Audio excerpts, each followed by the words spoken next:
Means it's time to start the recording. So that's good. Okay, well, welcome from rainy Hilo. So those of us that are in Hilo, we're getting rained on. We're gonna get a little tropical storm this weekend, but oh, who doesn't want to have a little more rain, right? Okay, so today we've got a really great presentation today by Dr. James Ham and Arjun. Today we're going to talk about international service projects and global grants, but we're gonna, well, first let me introduce my partner in crime, PDG Naomi Masuno, who's actually responsible for a lot of this, especially if, you know, this is not something you like, then you can complain to her, but you can tell me all the good stuff. But we're gonna start today by getting some words of encouragement today from our sitting district governor, Mr. Ted Fagel. So Ted, take it away. Thank you, Benson, and thank you, Naomi, along with Benson, for organizing this. And many, many thanks to Dr. James Ham and Arjun for their leadership of our District International Service Committee and keeping us all focused on international service and coordinating all of our different efforts across all of our different clubs to have an impact around the world. Of course, I think it's Arjun who reminds us that our last name of our organization is international. We are Rotary International, and we are a global network of clubs all around the world. So not only do we collaborate with each other within Hawaii, we also collaborate with each other around the world and in other countries. So thank you all for taking some time out of your busy Saturday mornings and for us all to focus on how can we increase our impact. And hopefully you recognize me saying that as one of the key strategic priorities from our Rotary Action Plan. So how do we increase our international impact? Thanks.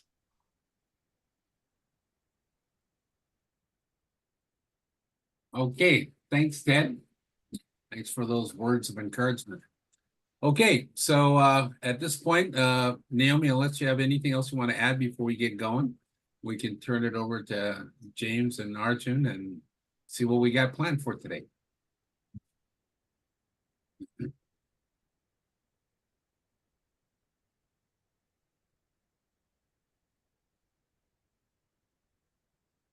Okay, James, ready to go? Can you Yeah. hear me okay? Okay. We can hear you. We can hear I have you. this real echo going on, sorry. I'll just go through it, I guess. Just wanted to introduce myself. I'm James. Arjun is my tiger that is rooting me on, I guess, today. Thanks for the video. I'm assuming it was Naomi that made that, but I appreciate the effort. Just got back from a trip. I'll kind of talk some highlights about that, but we'll kind of pull up some PowerPoint here, but just wanted to see, first of all, if there. I'm going to kind of do something a little backwards, I guess. Wanted to, if anybody had specific questions first. That sounds like a kind of a weird way to do things this morning, but might as well. It's a wacky Saturday morning. Wanted to start off if anybody had specific questions, and then we could, discuss some of those and focus some of those in this presentation. And if not, we could talk about Q&A later. I just want to see off the bat, are there any specific pressing questions that anyone might have about international service? Hi, James. This is Niti. Can you hear me? Yes. How you doing? I hope you had a great trip. I want to know, is there a general website where all the service projects, which are internationally focused, are listed? Yeah, if you go to our District 5000 website, it should be listed under one of the tabs. I believe we do have a section for international service that will list our upcoming projects as well. And how soon in advance should you note your interest or contact the person? Well, you should start at the club level. You could talk to myself or Arjun, who are in your club. That'll be helpful. Yeah, I guess it depends on the project. It depends on the type of project and where they're going. But should you do it like a year in advance? Well, put it this way, some projects are in the works of 6, 7 years long. Other projects can be done within several months in advance. So it kind of depends on the project, depends on where you're working with. I think there's no specific time frame. If you're talking about actual grants, there is a cycle for those, and we could talk about those here today. And those are probably within the year. You probably want to start maybe even at the end of the previous year to get the kind of idea going. And then we'd like to kind of have our commitments in by the end of October. And then Thank you. projects ongoing. Yep, no problem. Other questions? Okay, I guess we'll jump on share screen. I think we'll kind of do this similarly, Arjun, to how we did in the past. Since you're on, I wasn't sure if you're gonna be on today, but we'll kind of discuss our agenda. So it's always been this. I think Arjun says that I got him into Rotary, but I think I continue in Rotary because of Arjun. So we're in it together, I guess, attitude about Rotary. And I think international service is what drives us and drove us to Rotary, continues to drive us together. Today we're going to talk about kind of international service, kind of why. I think Ted kind of mentioned the punchline that Arjun has. We'll talk about Global Grants 101. I think I'll let Arjun kind of discuss some of those options, and then we'll swing back to talk about other ways to take action in terms of doing this global impact. And I think just in general, I think a lot of organizations are trying to bridge this impact of our local community with our international communities. You'll find out, especially if you go on some of these trips, that these clubs internationally have the same problems that we have. They have the same issues we have, and there's a lot of similarities. And I think going internationally, we can share a lot of help in our communities by bringing some of those ideas back. So it's quite interesting how the world works. And then last we'll finish up with some more Q&A. So I guess I'll jump into this portion here. So, what is international service? I think it's kind of a broad question. If I was teaching a class, I guess I'd kind of ask around the room, see if anybody had any ideas. But and just kind of, there's some thoughts and questions. Some clubs are talking about, do we have an international focused club? Are we considered an international club because we have members from different countries in our club? But I think we're international because, just like Ted mentioned, we're part of this international organization. 30,000 plus clubs across the world, several million people involved, and you'll be surprised as to how far the reach of Rotary goes. Whether it's staying at homestay with Rotary, the traveling fellowship, or whether it's attending an international convention, or even attending a district conference in another country, you'd be surprised as to how big the reach of Rotary gets. So just like we mentioned earlier, the last name, our last name, as Arjun mentions, the past, I'm kind of stealing his line, but international is our last name, and if you think about it, that kind of defines who we are, our surname, and kind of explains where we come from. So we all have the same last name, and if you think about it, we're all in this family, this giant family. We have many of us probably have cousins in other countries, distant cousins, relatives, and that's kind of what it feels like. It feels like we have these cousins of Rotary when we go to another country, and it's just this cousin we haven't met yet. That's still part of our, they might meet, their meetings might be a little different, but the purpose of their meetings, the purpose of why they are in Rotary still stays the same. And so, as we discuss international service, we are one of 5 avenues of service, and I think each of us have a different focus. Not all of us in this Zoom meeting here joined Rotary for international service. Some of us joined for the vocational service, community service. Some of us want the fellowship amongst our own club members. Some of us have joined for youth service. So there's definitely a big reason, and we just were one of the 5 pillars as to why we serve and how we serve. And with that said, within each of those avenues of service, we also have the 7 areas of focus. How do we actually implement a plan as to how we can help? And I think by kind of categorizing our projects and ways to help in one of these 7 areas of focus. We're able to kind of get those ideas organized. We're able to mobilize the logistics and the things we need. We're also able to get the subject matter experts at the Rotary level and also at our district and also at our club level to help us make a better plan, make sure our projects are sustainable, and make sure our projects are meaningful and impactful. So there's definitely a lot of ways to get involved, and this is not the extensive list of every way to get involved. It could be as simple as just visiting another club in another country or hosting another visitor. I guarantee you all of our clubs have had an international visitor of some kind.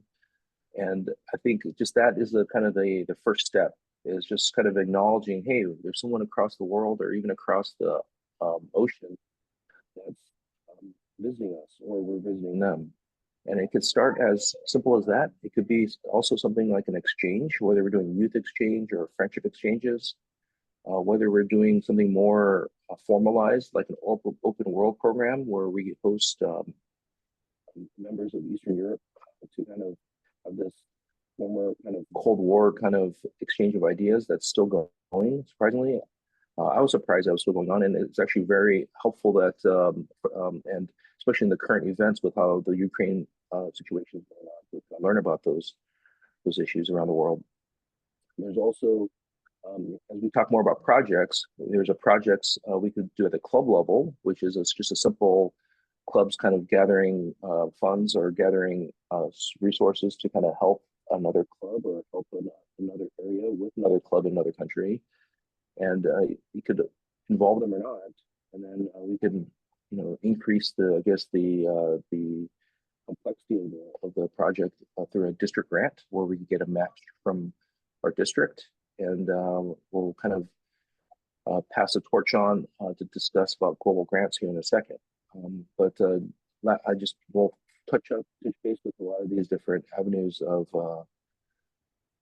the international service towards the end here. So with any type of project, whether it's as simple as doing a cleanup, as simple as providing some meals, or as complicated as doing a multi-level water purification system, you're going to need a community assessment. And this is kind of depending on obviously the complexity of the grant or the project. You could, it could be as simple or as complex as it gets. But I think having these 6 kind of steps, kind of in line, whether it's a formal, 25-page community assessment written up, or just a simple, pad of paper that you've noted some notes down. I think it's important to make sure that you are providing what the community needs, and you're kind of making sure that what you're doing is going to be sustainable and to be passed on by the community. So without further ado, I'm going to pass along to Arjun, if that's okay with you, Arjun, and I'll have you kind of discuss this next section here. Sorry, just I didn't hear the last part. You're breaking a little bit. Sorry about that, Arjun. I just wanted to pass the torch on to you, if that's all right, to discuss global grants. Sure. Yeah. So this is okay. Aloha. Good morning, everyone. And so our DG just mentioned that the last name, and James also mentioned that. And I don't know if DG visited your club, and he was in our club last week. And one of the things he emphasized is impact, Rotary's impact, right? So one of the special thing about us, Rotary, is that we increasing impact, bigger impact, right? And not only that, so Rotary wants to make a lasting impact. So for example, when I go to Alawai school and help on like a back to school drive, there are many kids, they don't have supplies. That's very impactful, right? But what's going to happen next year? So the Rotary wants to emphasize more on like lasting impact. Because of that, so if you look at your foundation giving, which is very important. Red Ziegler used to tell us all the time, it's like engine, right? Economic engine. And you're giving, if you look at this plot here, the diagram, so if you look at it, your 50% of your giving comes to our district, and our district is almost 50. It's actually 47.5. So our district is very generous, and it gives to the clubs, and we do lots of all the other things. But the 50% stays in the Rotary, right? And the only way you can use that is doing global grant.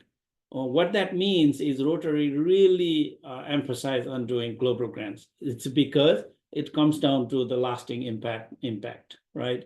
Or in another word, like sustainable projects. So it has to be sustainable. The outcome has to be measurable. It's not just writing on the word. You have to show the evidences. It has to be on one of the focus areas. And so because of that, in order to make a lasting impact, it doesn't happen automatically. There is no like a turnkey, you just turn it and make it happen. It's not only money, it's not only talent, it's lots of things like time, treasure, talent, and all these things. And because of that, to make sure the Rotary has lots of requirements to do the global grant. That's why many of us get confused, but we have lots of experts in our district. That's how James Hein got much connected, and because he likes to work on all over the world. And James is my mentor, but now I do too, and there are many other. Mariku just did in Vietnam, he's been doing. And so the best way to do is, there is no one like a recipe or cookbook, right? And so best way to do is work with the people who has already done. Our foundations here, Dave is here, and Murray Visser is here. There are so many of us who have done global grant. And so if you have ideas, anything, any place, that's where we begin. James mentioned need assessment. And the idea is that we don't want to go somewhere in any place and then enforce our idea or our need, what we think is the best. And it has to come from what's their need, right? And it's a simple concept. It's just like even at home, like if I buy something for my daughter, I'm going to ask her, do you need it, right?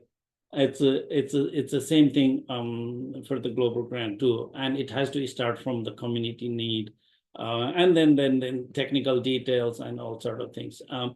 So, and it doesn't, international doesn't mean it has to be somewhere else.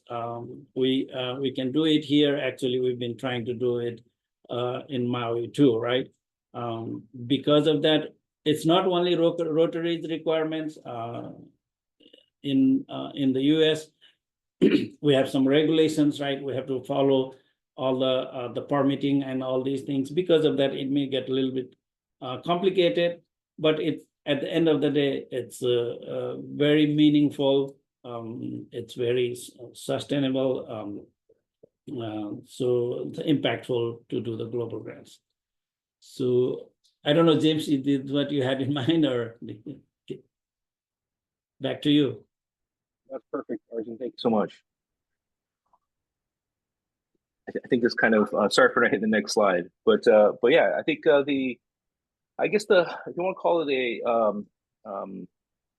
because the global grants have more requirements, they also take a lot longer time to actually get approved.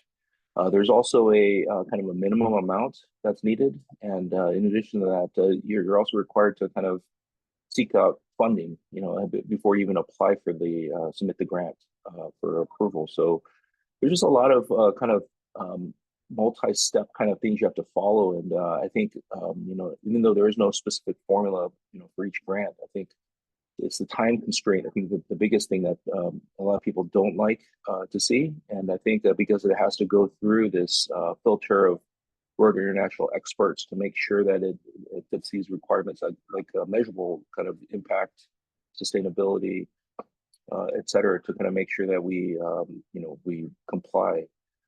So I think, there's a lot of ideas out there. I know that a lot of people, this morning, I just got some ideas sent to me from other districts as well. And I think it's one of these things where you have to kind of balance the idea and the impact with the actually feasibility and the ability to actually get the project funded and completed in a set amount of time.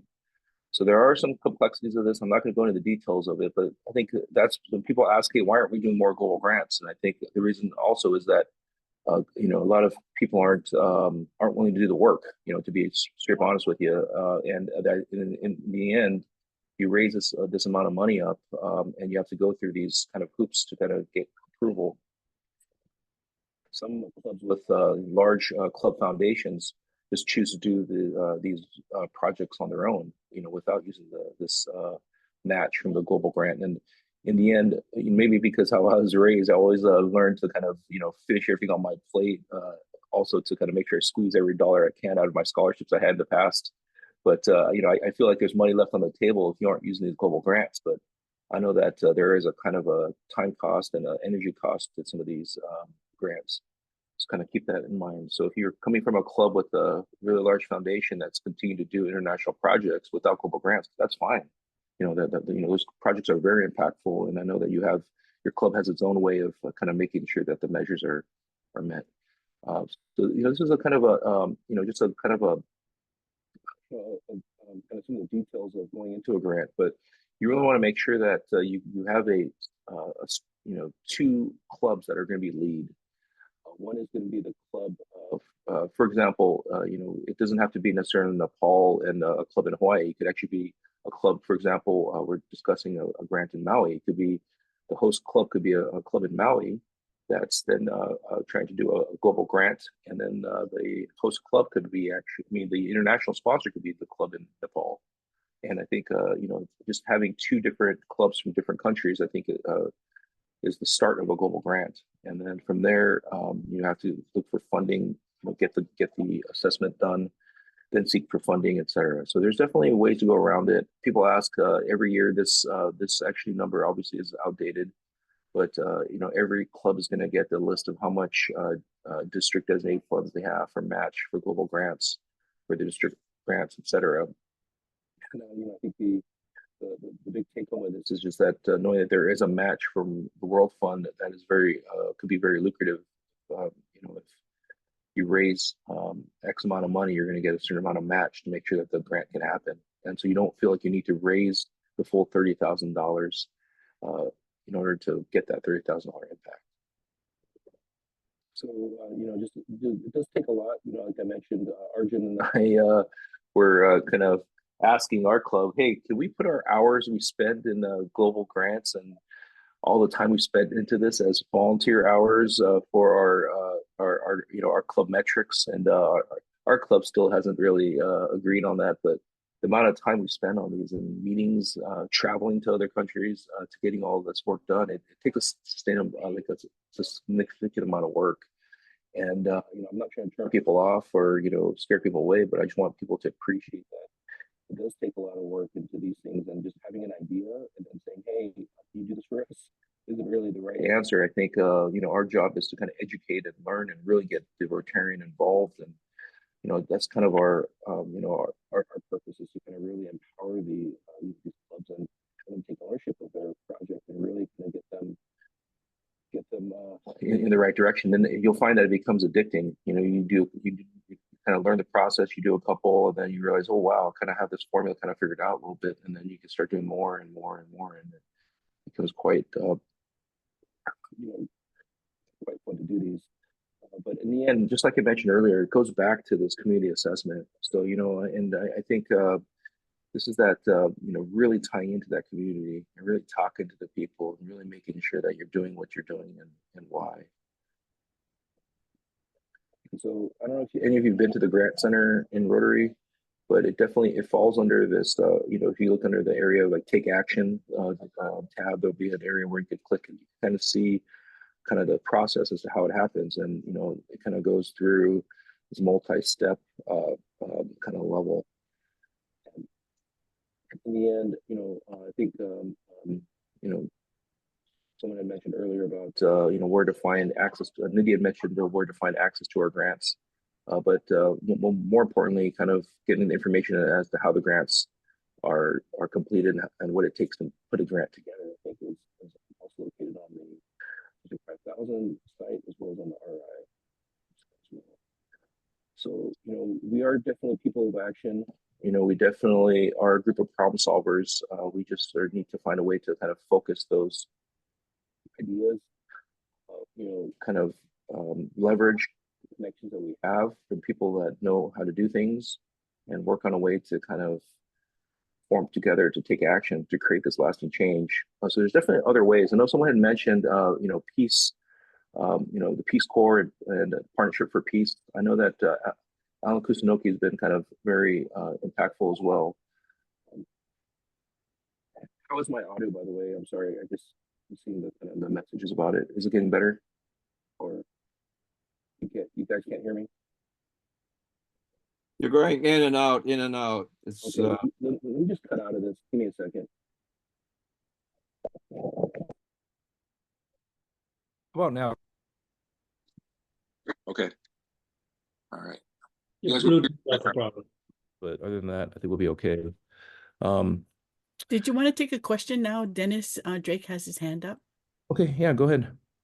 Hey, James, just to clarify on the minimum for global's 30,000, but is that a combination of what you showed a minute ago where you have a club contribution district? So it's three kind of sources to start to get to 30, correct? Correct. So I know that the number for the World Impact, the World Fund, percentage has changed. I don't remember off the top of my head. Arjun, if you don't remember that number off the top of your head, but 80%. Yeah, 80%, James. So what James showed is the funding. That is where you can get funding different ways. That's the one of the example he showed, but the 30,000 is on the budget side. total. So your project budget has to be 30,000, but the sourcing can be so many different ways. Sources can be different ways. Okay, awesome. So you mentioned Journey to Peace or Partnership to Peace, whatever it is. So our club is aligned with this new initiative called Journey to Peace, which really hits all of Rotary's requirements in what you showed. We're potentially partnering with the Hiroshima clubs, and it's going to be it's going to be an international initiative. It's starting here. We just had our first event. We've got another one in October. So we're looking at funding, and I think if we take the time to do it right, the global thing could be really incredible. I guess one last question would be, I know it's a longer timeline, so just what would a swag be if you started now? Let's say we started right now, the 1st of September, to start putting the grant and all that together and get everything. Let's just say we had all our ducks in line by 1 October, and we submitted it. So what are you looking at timeline, to actually bring it to fruition? Okay, James, okay, I can go first and James can add. So the first of all, that totally depends on you, your other side, and the international club, right? And Right. just to give you an example, we're working on a global grant. It's been 2 years and we haven't been able to submit or complete. And there is one grant we did in less than 10 days. Oh, So, wow. and in the writing, depending on your local international partner, how active they are, how knowledgeable they are, how connected they are with and the different ways, right? And once the application is a standard format, actually, it's not like application is not a rocket science, but lots of people come from grant writing, grant experience, and other science. Places like government or the state or something like that. It's a little different. Rotary has its own requirement. Lots of people ask questions, and usually my thing is, they're already expert in Rotary, just try to follow their requirement. not try to tease them.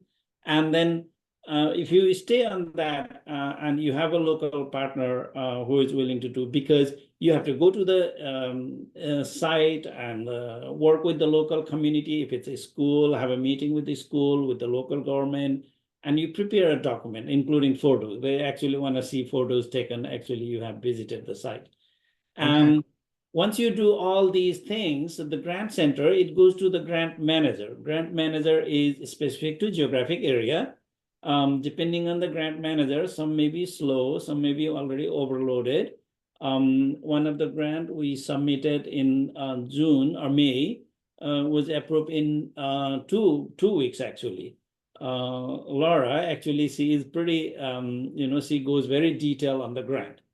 But again, sometimes the grant manager takes 2 to 3 months. And once the grant is approved, then you start to making checks, right? Before that, all you have is commitment. When you submit the grant, you make sure there is a commitment, right? You don't send the money. Right. Then you send money. Then in one of the grant, it took me 5 months to get all the money checks collected. In this grant I'm working now, it took me only a week to get money from the clubs, right?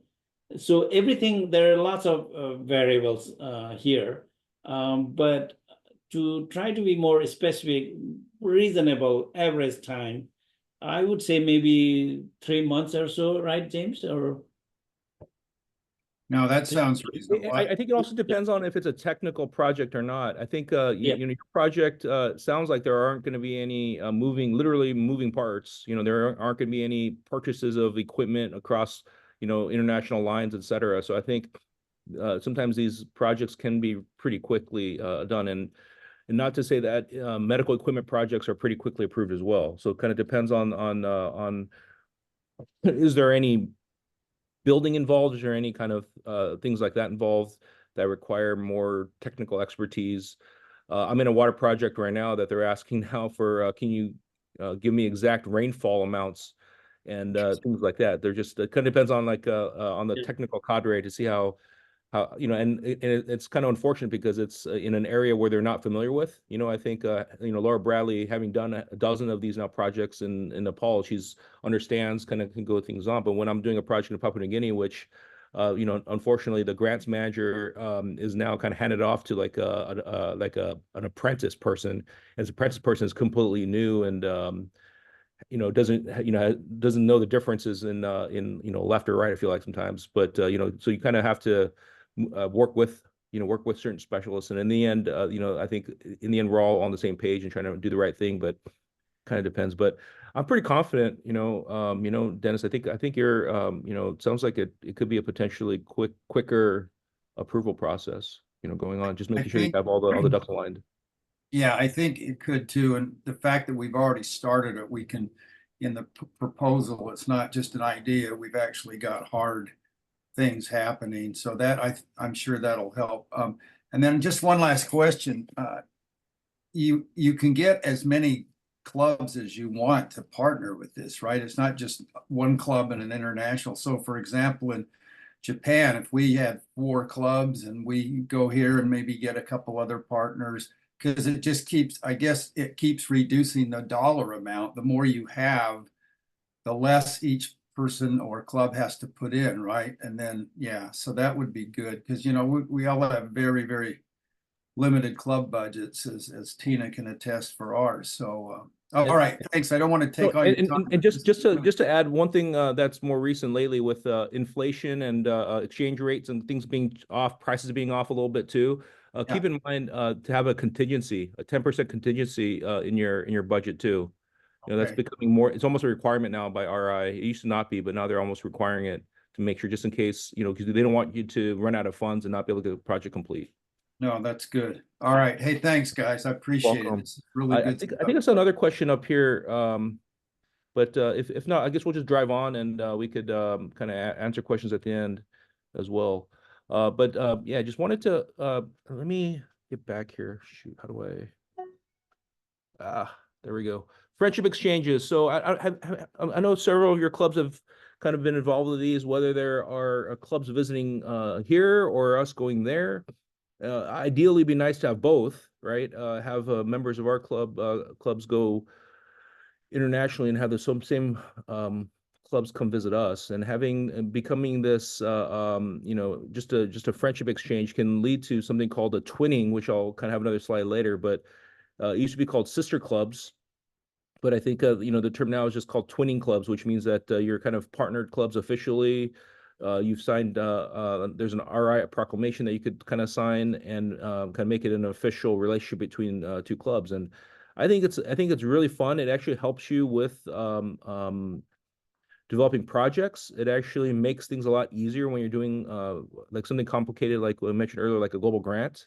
It really helps kind of move things along, and it's just fun. It's just fun to have a joke, and I say it's like youth exchange for adults, but it's really fun. You have these pen pals, I guess, across the world that you could really interact with, and it's just really fun to kind of have this real meaningful kind of relationship with another part of the world. And obviously service trips, with that said, these friendship exchanges could then lead to service projects. And the one up the top right in the Philippines, this started with it's literally someone visiting our club, and then became into this twinning relationship, then became into this project where now we're doing projects with his club. And you see on the left, just the cultural aspects of, going to different parts of the world is so impactful, and just the welcoming you get from these people.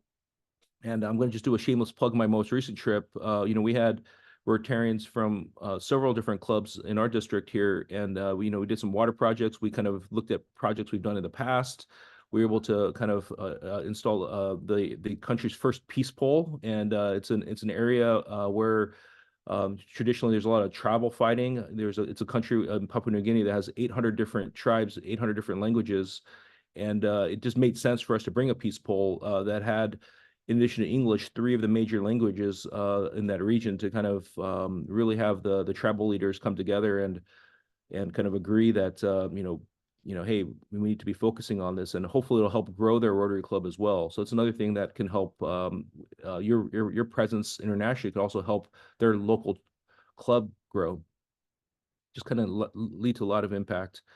Rotary action groups, I know there are Rotary action groups for all kinds of things. There are a lot of members, a lot of different groups, and what are they? They could be something local, but they could also be something more international and larger scale. We could also really, really kind of utilize your subject matter expertise. If for example, Peace Corps, return Peace Corps volunteers are really impactful at these Rotary action groups for peace, as well as other organizations. People who are have different healthcare backgrounds or have different environmental or technical backgrounds can help quite a bit. So it's just kind of a really growing kind of way for us to focus more on the areas of focus. And then we mentioned this earlier, just club twinning. This is just a kind of a real fun way for us to kind of interact, learn about different cultures. I'm sure that a lot of our clubs here have relationships with clubs in Japan. And hey, Dennis, I'll be the first one to tell you too that the clubs in Japan are very generous, and if you have a good idea, they'll be happy to support and fund. And we've definitely benefited quite a bit from our international partners in Japan.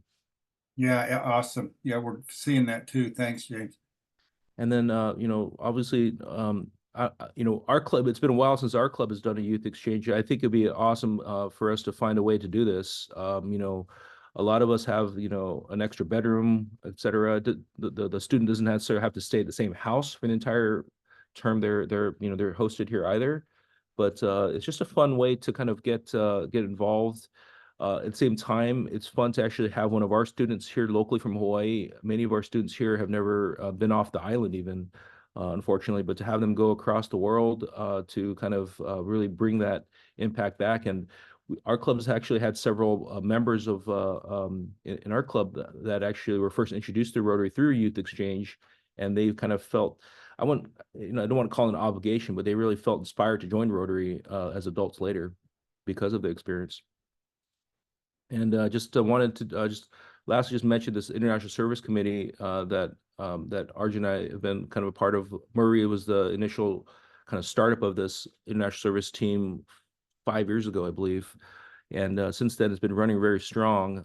We have several kind of regulars, I guess you want to call it that. Feel free to join us. We meet every last Thursday of the month. The link is on the district calendar, or the district events, I guess I should say. And please just join us if you can. Just we have a international focus kind of meeting where we'll have a speaker to sometimes join us. We've had speakers join us from Zoom internationally. Also, we have people talk about their projects and their ideas. And it's a way for us to support, projects like Dennis's to actually help, brainstorm and really kind of, answer specific questions. And, Dennis, I'd, personally just like to invite you to this if you can. I'll send you the links, and, I'll put my my email in the chat window here too. But lastly, I think the biggest international kind of meeting that's probably the most impactful in terms of making connections and partnerships is going to be the International Convention. And, I know that, people say, hey, it's just Canada, but I think it's not just a location, it's the people that you can meet. It's the people that, the fact that, in one place, you could have all the different places potentially that your club has, partnered with or involved with all in one place. It's just kind of a cool way for clubs and Rotarians to kind of meet and get together. And lastly, just want to end with any questions, see if there's anything else people might, comments, suggestions. And if, I saw in the chat window, I saw Carolyn or Kimberly, if any of you want to talk about, Partner for Peace or any of that stuff, please go ahead. I don't see Alan on here. Usually Alan Kusunoki is on to kind of discuss some of that portion too. But feel free to discuss. I know that peace is a separate area of focus as well. Hi, sorry. Alan is the man that got me into Rotary, and I've just been chatting with Naomi because I run the group for the state of Hawaii, all the return volunteers. We have 8 overseas right now, and I'm working to tell the kids about Rotary International, because it's a way for Rotary to learn, to get more members that kids may not know about Rotary.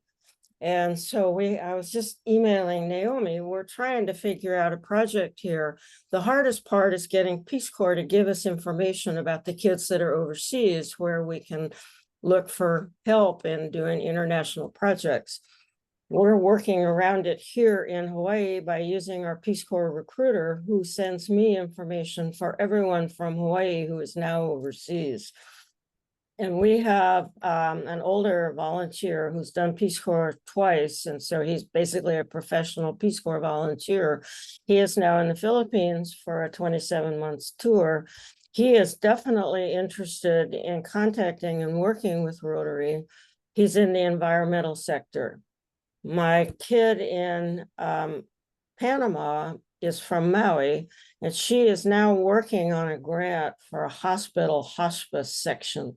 So most of the grants that these kids are working for tie into all of what Rotary's international focus is. So that's a win-win. It's just tough getting stuff together. Alan told me he's really, really busy working on the Partnering for Peace week-long seminar about how to get projects started and what Partnering for Peace does. And all the Rotarians will be invited to the week-long session, as well as Peace Corps the return crowd. So if you don't get the information, contact Alan, or if not, I can put my email in there as well. But we're really working hard to do something together, because the kids that are looking for grants overseas, it's very hard for them to get big money out of Washington, and Rotary has the money that they're probably looking for. So anyway, that's just a quick update from what I know so far. Thank you, Carolyn. Well, James, there is a question from Nancy about the procedure for using the Global Grant funds when you're contributing club and then the host club's process. So if you want to touch on that. Let's see here. Okay, Nancy, procedure for using transfer as a contributing club when the host grant processes. And Nancy, can you just clarify the question? Sure. If our club has, for example, several $1,000s of global grant funds available to us, but we have not started a process of being a host club for a global grant. I understand that we could be a contributing club to another club that has this process and not let that money go to waste. So what is the procedure for us doing that, and when in the process is that done? Okay, great. So, obviously, being a member of District 5000 and being the District International Service Chair for District 5000, our goal is to kind of keep the funds within projects within our district. Is that a requirement? No. Obviously, we'd highly recommend partnering with like a club that's doing an international project that's a global grant. We're planning to actually have a global grants fair. We have 2 or 3, maybe 4 grants that are kind of cooking right now. Obviously, I think the hallmark for the district, I'll put a plug in for the district, is a potential grant in Lahaina. That's going to be a global grant that, we'd love to get all of our clubs in our district to support. But there definitely will be a list. On a side note, by no means do I recommend this, primarily because there's a lot of grants that unfortunately don't get funded and you're stuck with this commitment and it never happens. But matchinggrants.com is a kind of an archaic system that you could find grants on that have a list. Unfortunately, it's not fully updated all the time. And you might be sending money to a club that or a grant that may not have even been approved. So there's a kind of a whole question to that. So I think if you could get in touch with a club that's reputable in that list, not necessarily reputable, I guess it's kind of harsh to say, but a club that's going to be continuing the project, that's going to be making sure that the project happens, get that relationship done. And you'd be surprised, sometimes you'll find like a club that I found clubs that my friends from high school are now part of, and on some of those matching grants, just kind of randomly, small world, and kind of kindle some relationships. So it's an option. And then through the district, actually through the district conference, the zone as well, Zone Institute is another place that you could kind of meet other districts and where you could get other grants from other districts. And obviously the International Convention is another place where they'll have these kind of project fairs. And we're going to have our own project fair. We host it kind of on Zoom, and we'll showcase our grants. And I'm sorry, Naomi, I don't have my calendar up. Do you know when that's going to be scheduled about? I'll put that in the chat on the dates, but Dave Mosrin has a question. Oh, sorry, Dave, go ahead. His hand up. Yeah, it's more of a comment. I just wanted to say that if you folks, everybody has some global grant funds that are available to you, or almost everybody. And you can go ahead and give that to a single club that's host, or you could divide up your money and give it to multiple clubs. So you can look at the grant fairs and say, I like this one, I like this one, I like that one. But truthfully, folks, our grants that we do on a local basis in District 5000 could not get done if we didn't have the funds from other clubs. So it's essential that we have the participation from other clubs that have this money, because we as ourselves that are doing the host clubs would not be able to fund it ourselves, even with the international club as the that we're working with. So it's important that we get the support from the clubs. You have funds that are available. You can utilize them. They do need to be matched. But if you're running into issues with that, please reach out to us and we can see if there's anything we can do to help out in that area. So if you have any questions, but yes, please go to that grant fair, attend that, see what grants are available. If you're looking at doing your own grant, hey, great. We love it. We want to see more participation. But frankly, if we had every club in our district doing a global grant, we would never get them funded. So it's kind of essential for us to get the funds from those clubs that aren't working on a global grant so that we can get all of these grants completed in a timely basis. So thank you for your time. I just want to say my club has done a number of matching grants, and they're very easy to do. Yeah. Very easy.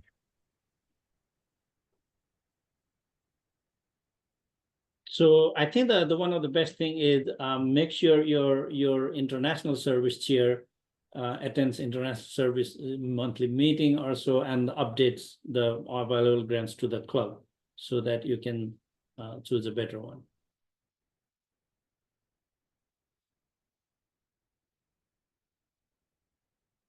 Yeah, Naomi just reminded that November 1st is the deadline to pledge for the global grants.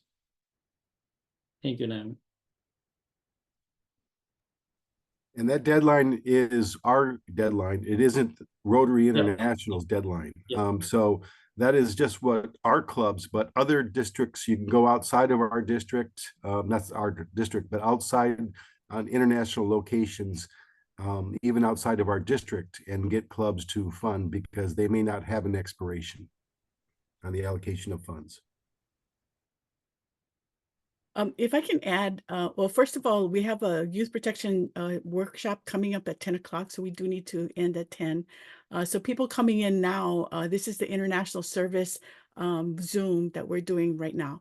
So for the pledges and the money that we have, our allocation is for this year. It does not carry. So if you're not pledging it to a grant this year, you're not going to be able to carry it over for next year. What happens is the unused money goes into the district's pot, and the district then needs to use that as a rollover. Okay, so that's why the pledges are really important, to say that you want to commit your allocation this year to a certain grant. Okay, so our district does this very differently from other districts. So just know that our district has decided that because the money that we're getting from grant money came from donations to your clubs, that you should be having a say on how that money is used. In other districts, they put it into a pot, and the clubs have to apply to get that money, but they're bigger chunks of money that people can use, but there's not a say from you. Because that money is from your clubs. So please know that we will have the grants that are looking for funding up on the International Service page, and you can choose which one at the project fair that your club wants to contribute to, or find another grant. But it's November 1st that we need that pledge form. If you don't want to pledge, use your allocation, that's fine. Okay, so we will go into that a little bit later. I also wanted to let you know that if you go to Rotary Club Central in the Rotary International website, the showcase has now changed to a thing called Service Project Center. And if you go there, you can sort location, projects, focus areas. If you're looking for a grant or a project, you can go to that Service Project Center and find that besides the matching grant website. Okay, so just wanted to add that. James? Oh, that's all. Thanks everybody for joining. If you have any questions, my email's in the chat window. It's pretty easy. james.ham, james.ham@gmail.com. Just send me a line if you need anything. Thanks.